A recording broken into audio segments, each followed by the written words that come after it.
RCF.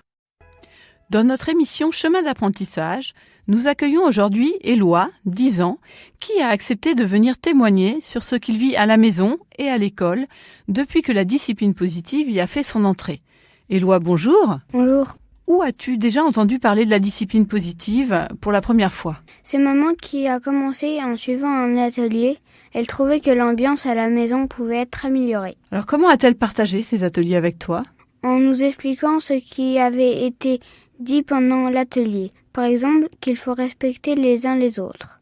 En se mettant à la place des autres, parfois, mon frère, comme il se mettait pas à ma place, il faisait son papa, il me grondait sans raison. La discipline positive pour toi, Éloi, qu'est-ce que c'est ? Le respect de soi-même et des autres. Quand on n'est pas d'accord, j'arrive à garder mon idée, mais sans prendre celle des autres. Et je n'essaie pas de faire changer d'avis les personnes si elles ne sont pas d'accord avec moi. Alors avant la discipline positive, comment ça se passait à la maison ? C'était une vie normale, mais pas très sereine. Et aujourd'hui, avec la discipline positive, ça nous a rapprochés les uns des autres. Qu'est-ce que vous faites ensemble ? On s'entraide, on se parle plus qu'avant, plus tranquillement, et avec le respect de nous, de nos affaires, nos idées, toute notre personne, tout le monde participe à l'organisation.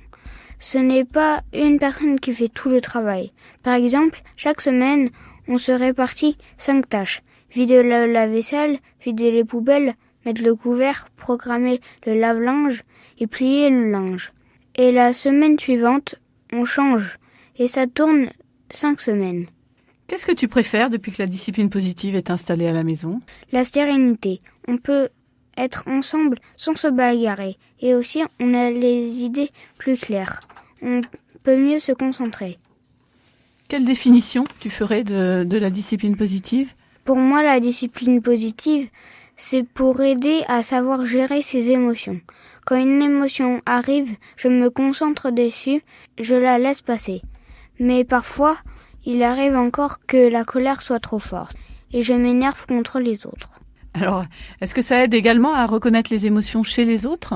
Oui, tu sais si la personne est en colère, triste ou peureuse.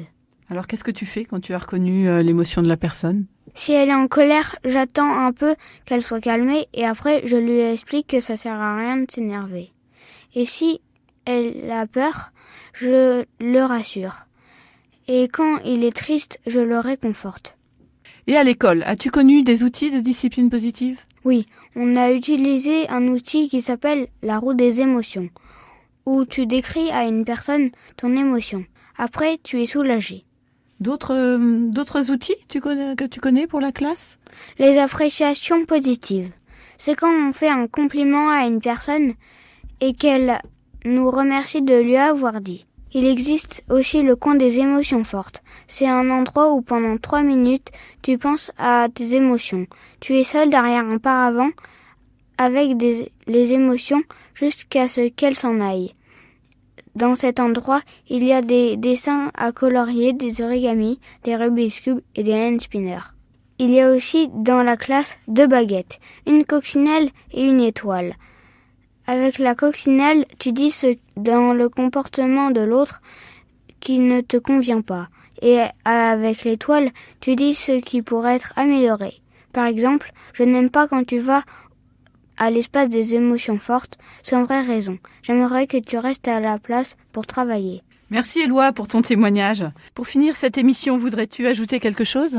Quand je vois les personnes qui se parlent mal, je me dis que la discipline positive serait utile chez eux. Merci Éloi. Pour les auditeurs intéressés par cette méthode éducative, je vous invite à lire le livre de référence de Jen Nelson, La discipline positive, aux éditions Marabout, et à consulter le site agathe-gaume.fr pour retrouver l'actualité de la discipline positive en Sarthe. Je vous souhaite une bonne route sur les chemins de l'apprentissage.